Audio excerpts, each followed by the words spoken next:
কাকে সুন্দর লাগে এইটা বিষয় না, কার জন্য মায়া লাগে সেটাই বিষয়, কার জন্য ক্লান্তি আসে না সেটাই বিষয়, কার হাত ধরে একটা বিকেল শূন্য পকেটে কাটিয়ে দেয়া যায় সেটাই বিষয়।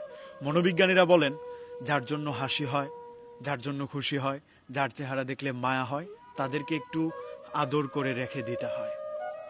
আপনার তাকে বোঝাতে হবে তার জন্য পৃথিবীতে সবচেয়ে সেফ মানুষটা হচ্ছে আপনি। আপনি ছাড়া তাকে সেফ কেউ রাখতে পারবে না। মানুষ একটু সেফটির জন্য পৃথিবীতে অনেক কিছু করে ফেলে। এই জায়গাটা আপনার তাকে বুঝিয়ে দিতে হবে। আর না হয় একটা সময় গিয়ে দেখবেন পৃথিবীতে না চাইতেও একটা বিশ্বস্ত জায়গা, একটা ভরসার জায়গা কিংবা একটা বিস্তৃত জায়গা আপনি হারিয়ে ফেলেছেন। আপনার ভেতরের চঞ্চলতা হারিয়ে গেছে, আপনার ভালো থাকা হারিয়ে গেছে। মানুষ অনেক কিছু করে পৃথিবীতে অনেক দিন কিন্তু বাঁচতে পারে না। আমাদের গড়ায়ু কতদিন বলেন তো? 60, বড় জোর 70। কপাল জুড়ে যদি আপনি বেঁচেও যান 80 থেকে 90, তখন দেখবেন আপনার একটা ভরসার হাত কিংবা মাথা ঠোকার মতো জায়গা প্রয়োজনে। মানুষ এই জিনিসটা 40 কিংবা 50 পেরিয়ে গেলে সবচেয়ে বেশি খোঁজে একটা ভরসার হাত, যেখানে গেলে তার টেনশন হবে না, যেই জায়গাটায় থাকলে তার আর কোনো চিন্তা হবে না, পৃথিবীর সব অশান্তি অসহ্য যন্ত্রণা সব হারিয়ে যাবে যেই জায়গাটাতে।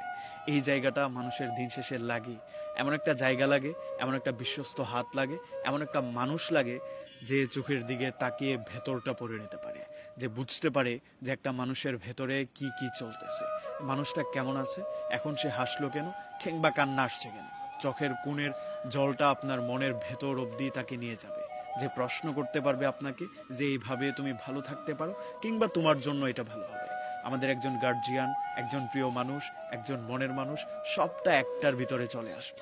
তাই একটু অ্যাডজাস্টমেন্ট করে হলেও সেই মানুষটাকেই রেখে দেওয়ার চেষ্টা করেন, যাকে দেখলে আপনার শান্তি লাগে, যার জন্য আপনি নিজেকে একবারে মনস্থির করতে পারেন, যার হাত ধরে এক বিকেল আপনি খালি পকেটে হেঁটে বেড়াতে পারেন, কিংবা একটা জিনিস করতে গেলে নির্দ্বিধায় করে নিতে পারেন। অবশ্যই ভালো কাজ, কিন্তু সে আপনাকে পজিটিভলি সাপোর্টটা দিয়ে যাবে। আমাদের একজন সাপোর্টের মানুষ, একজন পজিটিভ মানুষ কিংবা সব কাজে উৎসাহ দেবে এমন একটা মানুষ জীবনে খুব প্রয়োজন। এমন বড় বড় মানুষ আপনি পৃথিবীতে ইতিহাস ঘেটে দেখবেন যারা শুধুমাত্র একজন সাপোর্টিভ পার্টনারের জন্য উঠে এসেছে, আবার এমন বহু মানুষ শুধুমাত্র নেগলেক্ট করা একজন মানুষের জন্য ধ্বংস হয়ে গিয়েছে।